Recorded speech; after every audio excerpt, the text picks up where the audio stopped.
Hey everyone, Rascal here. And Mama, welcome to our Paws On Animation channel and our Paws On Manga segment. Today we're covering the spin-off manga of MHA titled My Hero Academia Vigilantes. And this prequel manga takes place years before the events of the main manga, showing how Japan was when All Might was still the prime symbol of peace. Now, a boy named Koichi dreams of being a hero, but is unable to get into UA, so he ends up taking the alternate approach, becoming a vigilante. Perfect for superhero month. Yep. And before we start, be sure to like, subscribe, notification bells on future podcasts, and we'll pause videos. Absolutely. Thanks so much for joining us today for another Superhero Month podcast. And we've been wanting to share this with you for quite a while. And now that the manga itself has come to an end, or is on its last volume, we get to talk about it with you almost in full. Right. It looks like there are 15 volumes altogether, and at the time of this recording, we read volumes 1 through 13. There's still 2 more that have not been released in the U.S. translated, but I'm sure people have read it online in English on Shonen Jump. So we cannot tell you nor spoil the ending of the manga, and nor do we want to hear spoilers about the manga, so keep that in mind. Right. Now, this particular series is written by Hideyuki Furuhashi and illustrated by Betancourt. And it is almost identical to Horikoshi's style of writing and illustration. And I wish they would get this duo to write and illustrate Smash and Team Up Missions. Right. And and School Breeze. Yes, because they are dynamic. And reading it is just like you're reading MHA manga. Right. And he's taken so much care, Furuhashi, in making sure that you're not reading this book and thinking this is something totally different and there's no connection. You almost forget that it's a prequel. Yeah. Because it's so well done. Right.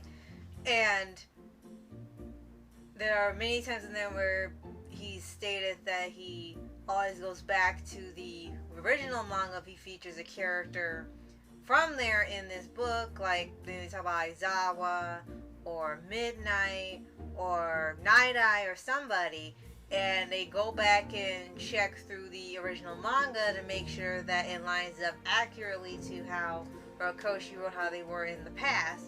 So when you see them written here, they're supposed to be accurate to what Horikoshi has written, so they don't just go off of what they think should be in there. And it really pays off because, as you said, it feels like it's no different, especially when it gets to a lot of the backstories with Aizawa, Present Mike, and Loud Cloud, and even a little bit of All Might when he was still being an active hero. Absolutely. It's so well done that in 2019, Anime News Network listed My Academia Vigilantes on their list of underrated but awesome manga. Yes, that's a true title. Just FYI, in Japan it's called Illegals. Right, and I guess they couldn't say that here because it would incite something else, so they say Vigilantes. And for this world, the Vigilantes are illegal superheroes, basically. They operate outside the law and take justice in their own hands without a hero's license or jurisdiction or permission. So when these 3 characters that we're going to talk about become vigilantes, that's why they're always on the run from the police or from the pros, because they have to handle these types of criminal activity under their own hands. And it actually shows a really interesting side to the cities they're in, where they have crimes and things that the police or the pros don't know about, and it's more personal type attacks. They're low grade attacks, low level attacks, where it's more of the everyday people have to deal with it, and they're not giant world ending criminals. And how do the regular people have to handle this when the pros don't know about it or don't see it? I think one of the most standout features of this series is from the very first book, from the very first chapter in the very first volume, I should say. you're hooked. Yeah. And you've got these really interesting characters. You've got Koichi, as you mentioned. Yeah. You've got Old Man. Right. Or Knuckle Duster. Yes, Knuckle Duster. And you've got Pop Star Step. And I know you're not supposed to pronounce the star, but it's Pop Step. It looks like it, yeah. And they're interesting characters. And the way they've been written, you understand them as individuals, and you understand that they're going to end up being a family union in this book, even though none of them are related. Right. Then you got secondary characters like Detective Sukauchi. Yes, and his manipulating sister. Right, which was like a surprise. And then you got, as you mentioned, the heroes that we know: All Might, Aizawa, Midnight, Present Mike. Some cameos from All Might, Endeavor, and it's a lot of the pros that you know about, and you don't see any of the younger ones or the kids in here. They make it clear it's years before they're even old enough to be in the UA. But you also are given information that Koichi is supposed to remind you of Deku. Yes. As far as his determination, his strength, his resolve, his morals, his values, his judgment, and his desire to be a hero. Right. And All Might is also the one he fanboys over as well. Right. And we did read in there that Koichi is meant to be the, like, an alternate version of Deku in a way. Like, okay, what if he ended up not having the one for all power and meaning All Might like that? So you even can tell when you read the first chapter, it goes like a parallel to what Deku went through, but it goes pretty differently. And as you know, All Might's parodied off of Superman, so Knuckle Dust is based off of Batman. Yes. And you can see all throughout the manga, there's lots of shout outs to Marvel and DC and even other super animes like One Punch Man and Tiger and Bunny. All throughout, they take inspiration or lines or cues from there. They even reference Prince in it. And I'm so glad you brought that up, because you told me that, in case you guys don't know, that One Punch Man and MHA are in the same universe. Right. And in Vigilantes, that connection is made even more obvious with the events that happen as well as the characters. And if you haven't read it, you're going to be really stunned when you see, oh my gosh, they are in the same universe. This is incredible. Right. So quickly, on the Anime News Network site, the plot summary for Vigilantes is described as: in a world where 80% of the population has superpowers, heroes are chosen ones, celebrated and authorized to use their innate powers to serve society. But not everyone can earn or be given the title of hero, and those who use their powers without society's approval to fight evil are known by another name, Vigilantes. And also we want to point out how Stain's view of the world, where the heroes during his time have become more concerned with celebrity and fame and making money, those issues are actually addressed in Vigilantes. Right. And now you can see where Stain got his manifesto from. Right. By reading Vigilantes. Right, because you're actually seeing what he's talking about. Him taking out heroes still wasn't right, but now you're understanding what kind of drove him crazy, especially seeing a lot of these lower rate criminals causing trouble and things, and majority of the time the pros don't see it. Every once in a while Aizawa might catch something, but it's clear that there's priority in who is on the hero's radar. And also the manga, you get appearances from different characters that you see later in the main manga, like you said with the pros and the detective, and Stain actually appears once in here. And they even have a point where you get a mini arc with what happened to Loud Cloud. Because if you read along in the main story, you find out what happened to him with Kurogiri. And in here, they actually show you what happened that led up to those events and how he ended up, unfortunately, getting taken out as they were saving people from a crumbling building. And that's probably one of the most serious story arcs of the manga before it gets to towards the end, where it starts to come to a sort of end game.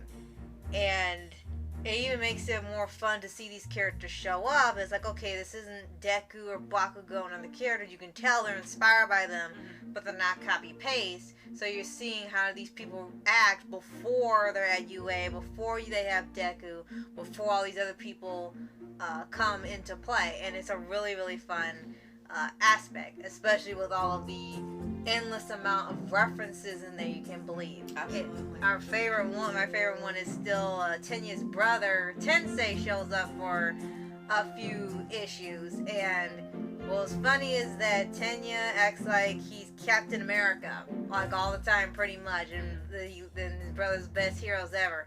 Then Mom read the manga, and I asked, okay, what do you think? And now we actually seen him, and you said he's kind of boring. And it's like, and I thought Tenya was supposed to be the boring one. I think they got it backwards. And Sukauchi is so much like him. And when it's Sukauchi and Manuel and Tensei, thank you. I was going to call him by his hero name. They're all like the same character. They've all got the same face, the same look, and they're all kind of boring. oh my And god, it's so funny because hilarious. Horikoshi is just brilliant at making every character different. But with these three, they're like just mirror copies of each other. Right. I love Koichi's character because you fall for him the same way you fall for Deku. Like Mineta said, I fell for you in the beginning. And yes, Todoroki's my favorite, but I always say, all the time, I'll always cheer for Deku. I always want him to be the number one hero. Yes, I love Todoroki, but I want Deku to be the number one hero. And you have the same type of feeling here for Koichi. He's got a quirk that he's on the ground, and they call him the crawler, but he looks like a cockroach when you see him. Right. And he has to learn how to make his quirk work for him, and he develops it, and he's able to start doing other things with that quirk that he wasn't able to do before. Right. In the beginning, they keep calling him the Crueler. He's like, why would I call myself the Crueler? I'm the Crawler. Right. And then he is more famous for being helpful, like Deku, helping people carry their groceries, and clean up recycling, and all these sorts of things. He's known for that more than being a hero, but he becomes a hero by the time this series is almost finished. Right. And you can't help but adore him. Right. And his uniform is an All Might hoodie. That's it. Yeah. He owns like 50 like Tenya. Right. He owns glasses. He's got every version, every one, multiple. He's bought multiples of every version that's been put out from every year with a different color, and this is different, and that's right. He can tell you the difference just like Deku. Right. And you love Koichi. Right. And Pop Star Step, I'm gonna call her that, is a character you have to come to like. She's kind of unlikable in the beginning. Right. But by the time you get almost halfway through the series, you like her. Right. You see that they're gonna be a ship.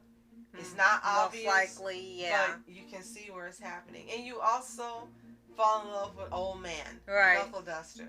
He is very Batman-like. And he's very stoic with his values. But he can beat the crap out of people with his knuckles and without weapons. Hence the name. Right. And one of the main things you love, besides, like you said, the endless references and everything to it, is that, the one reference is, two references are favorite. One is where Tensei says, what's the sitch? So you know what the writers watch. And whenever Koichi has to come in as a crawler, he always sounds like Darkwing Duck when he comes in. And it's like, you pick the corniest one to model after. And when it gets towards the end of the book, and they start having this villain that becomes the main antagonist to Koichi be more and more of a threat and growing, something happens with Popstar Step, and as you said, you have to grow to like her character. Because what's interesting about her when you see her backstory is that they kind of did a parallel to Jiro and the school festival arc with the performance. And you're wondering, well, why does she want to be a performer? She's got this quirk. And she's kind of sort of a hero with Koichi. But for here, they show in the backstory, she kind of ended up taking the reverse approach of what Jiro had, where Jiro wanted to be a hero more than a musician, even though she loved music, because she wanted to help people more.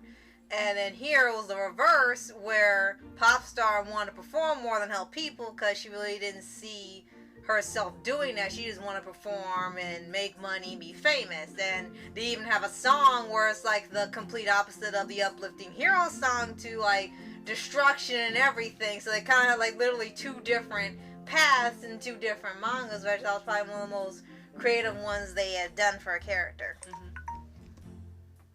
So hopefully you've gotten a chance to read at least one volume of Vigilantes. If it's something you've never read because you didn't think it would be interesting, you are so mistaken. Right. You've got to read this series. It is definitely the number 2 in the MHA franchise. It is brilliantly written, almost as brilliant as Koichi writes it. The characters, again, are likable.